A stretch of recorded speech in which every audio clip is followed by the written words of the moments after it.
you for your outstanding introduction. All credit goes to my students and postdoc everybody else. The next one is on extrusion.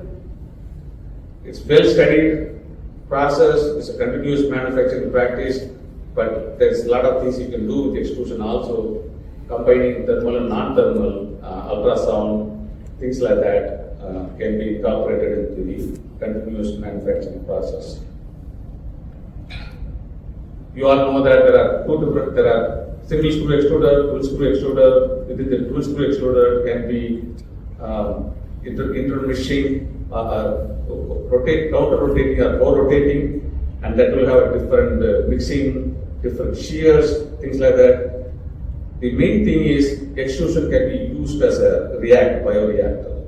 Continuous bioreactor can be used as a pre-treatment method for a lot of biofuels area, things like that. That's what we have studied. Many study has been done on that one. The role of extrusion processing produces a wide variety of food and feed products, uses high temperature, pressure, and also mechanical shear to transform starch matrices and then combining with the protein content also. And it improves the texture and digestibility of the starch product, and enhance the nutritional properties and also extend shelf life. And you can have a hot extrusion or cold extrusion, so depending upon what kind of product you want to buy.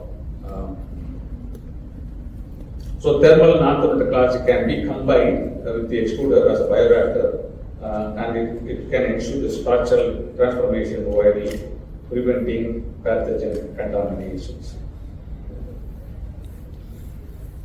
So if you look at the extrusion processing, there are feeding zone, cooking zone, and then product comes out depending upon temperature, pressure combinations.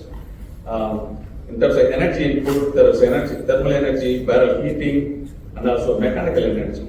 If you look at the thermal and mechanical energy, mostly it's mechanical energy puts more energy than the thermal energy itself. So mixing, heating, and shearing.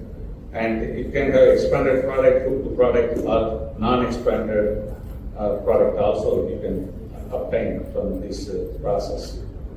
A lot of applications, people know about these things. And temperature at the diet section is a key factor for determining the texture of the product. But we also look at the extrusion as a continuous reactor, bioreactor, in terms of the developing aqua feed and pet food, and also the biofuel processing. We use the extruder as a pre-treatment method so that we can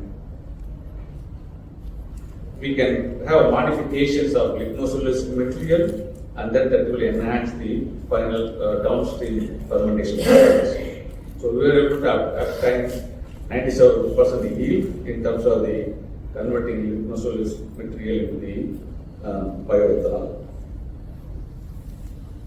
So some of the key challenges, obviously process control, stability, raw material variability, sometimes mixing also could be issue, and product quality consistency. Depending upon how well you can mix it during the extrusion process, we'll have a final product quality consistency problems, and thermal and mechanical degradation, also the challenge also. Equipment wear and maintenance, also important we need to consider, and also sometimes scale-up limitations also there. So you cannot start with a small extruder and then all of a sudden go to the bigger extruder, hoping that you will get a better scale-up process, quality, consistent product. Energy efficiency also a critical thing here, and die fouling, flow instabilities needs to be looked at also. So those are some of the challenges in extrusion. So there's a lot of opportunities here, but it's just a matter of how well we can combine these technologies for future safe and sustainable manufacturing. So that's all I have for you this afternoon. Thank you for your attention, and if anybody would like to connect with me, contact me.